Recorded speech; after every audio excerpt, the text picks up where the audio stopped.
Jacksonville, Florida, November 1998.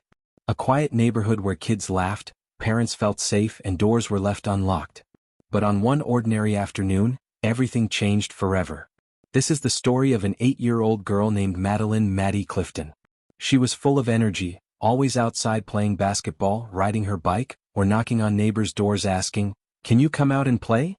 She loved sports, music, and dancing, whether twirling on stage as a ballerina or racing down the street with a soccer ball at her feet. More than anything, Maddie was kind. She couldn't stand to see anyone alone. If she saw a child sitting by themselves, she was the first to walk up and say, "Come play with me." But on November 3rd, at just 8 years old, Maddie vanished. One moment she was outside hitting golf balls up and down her street. The next she was gone without a trace. Her parents thought she would walk through the front door at any moment, but she didn't. Her sister, her friends, the neighbors, no one knew where she was. Calls went out. Streets filled with voices shouting her name. Flashlights cut through the night as an entire community searched together. And yet, the little girl who had once been everywhere was suddenly nowhere. What happened to Maddie Clifton would soon become one of the most shocking cases in Jacksonville's history. A case that began with hope, turned into heartbreak, and left scars that still remain decades later. It was a Tuesday evening in the Lakewood neighborhood of Jacksonville's South Side. The kind of place where families waved from porches, children rode bikes until the streetlights flickered on, and everyone knew each other's names. At 5 p.m., Maddie was outside again, this time with a golf club in her hand, smacking balls up and down the quiet street. Neighbors had seen her do it before. It was just Maddie being Maddie, always moving, always smiling. Parents often joked that she was the heartbeat of the neighborhood. But when dinner time rolled around, something felt different. Her mom, Sheila, called the girls inside. Jessie, her older sister, walked in alone. Maddie wasn't with her. Sheila thought nothing of it at first. Maybe Maddie was still with her friends. But when she checked, none of the kids knew where she was. Parents on the block hadn't seen her either. By 6:30 p.m., the worry had set in. Sheila picked up the phone and dialed 911. Her voice was tight with fear as she gave the dispatcher her daughter's name, age, and the red t-shirt and shorts she had last been wearing. Within hours, neighbors were out in force. Flashlights cut across driveways and backyards. You could hear her name echo through the night. Maddie. Maddie. As the sky darkened, more people joined the search. By midnight, the streets looked nothing like a normal school night. They were filled with parents, children, and strangers, all united by one goal: to find the little girl who had never gone far from home.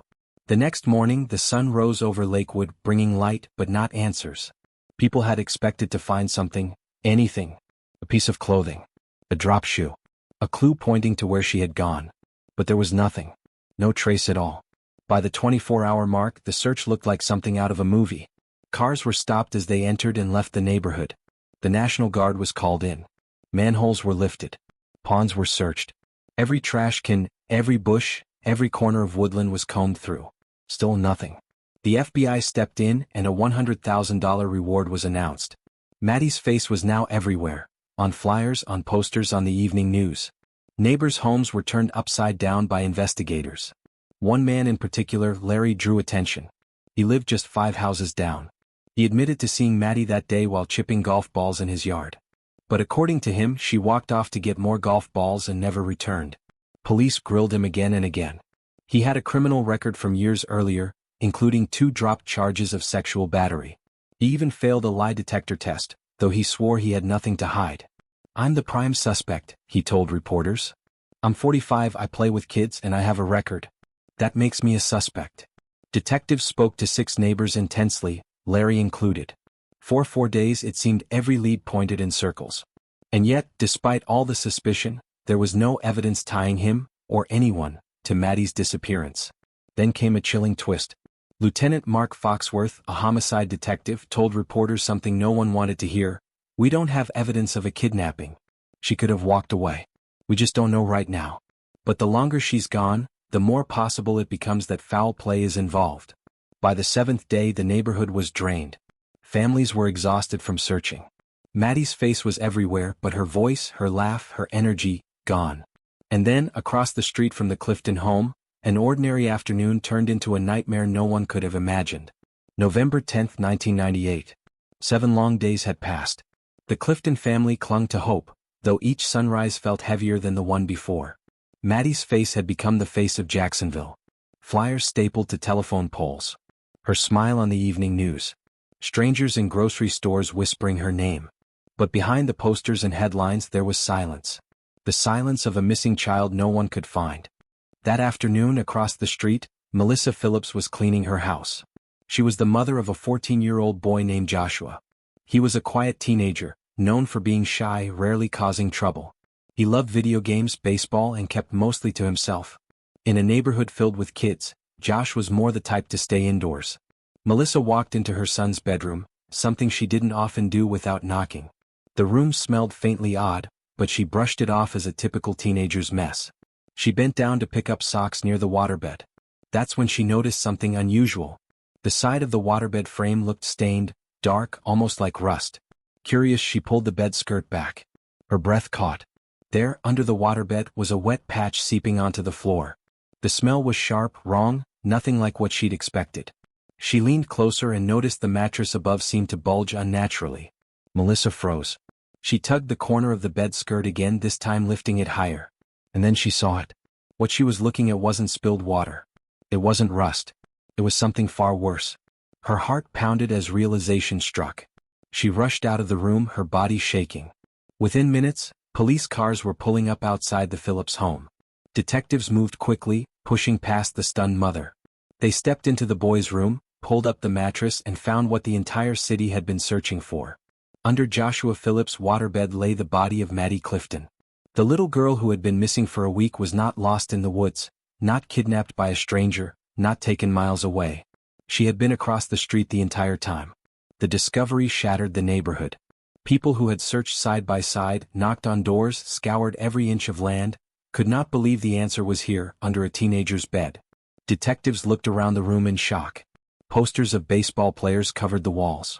School books sat on the desk. It was the bedroom of an ordinary high school freshman. But beneath that normal setting, a terrible secret had been hidden. The questions poured in instantly. Why Maddie? Why Josh?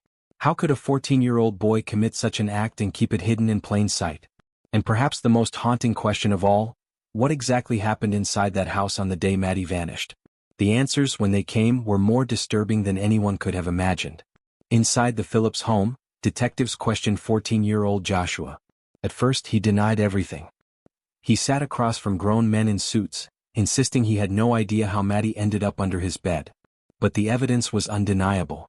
Hours of questioning finally broke through his wall of silence. Joshua's voice shook as he confessed. On November 3rd, the day Maddie went missing, she had come to his house looking for someone to play with. They went to his room bouncing golf balls. At some point, Maddie was struck in the eye with one of Josh's balls. She cried out. Panic set in. He said he feared what his father would do if he found out. His father was known to be strict, quick to anger.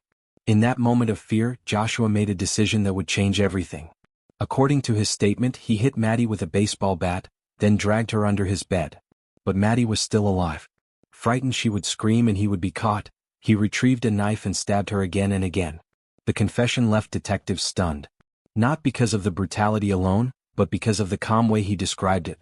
Maddie, the little girl everyone had searched for, had died just steps away from her own home, at the hands of a boy she trusted. The trial that followed drew national attention. A 14-year-old on trial for murder? It was almost unheard of. Reporters packed the courtroom. Parents wept in the gallery. Joshua sat quietly at the defense table, his small frame swallowed by the chair, but the crime was larger than life. Prosecutors painted him as a cold killer who knew exactly what he was doing. The defense argued he was just a scared boy, overwhelmed by fear of punishment from his father. But the details, the bat, the knife, the concealment, were impossible to ignore. In 1999, Joshua Phillips was convicted of first-degree murder and sentenced to life in prison without parole. 14 years old, and he would never walk free again. The Clifton family sat in silence as the verdict was read. There was no victory in it, no sense of relief, only the weight of knowing Maddie's life was gone forever, and the boy who lived across the street had taken it. Years later, Joshua's case would be re-examined after Supreme Court rulings questioned life sentences for juveniles. His sentence was reviewed, but he remains behind bars, serving time for a crime that shocked the nation. For the Lakewood neighborhood, the scars never faded. Parents who once let their children roam free now locked their doors early. The laughter of kids in the street was never the same. And for the Clifton family, the The loss of Maddie was something no courtroom, no verdict, no prison sentence could ever repair. Maddie was just 8 years old. A girl full of energy, kindness, and joy, whose story became a reminder of how fragile life can be, and how quickly trust can be broken. Her memory lives on, carried by the people who loved her most. And as for the rest of us, it remains one of the most haunting cases of modern times. And that is the heartbreaking case of Maddie Clifton. If you stayed with me till the end, thank you. Don't forget to like, share, and subscribe to the channel, and let me know your thoughts in the comments section below.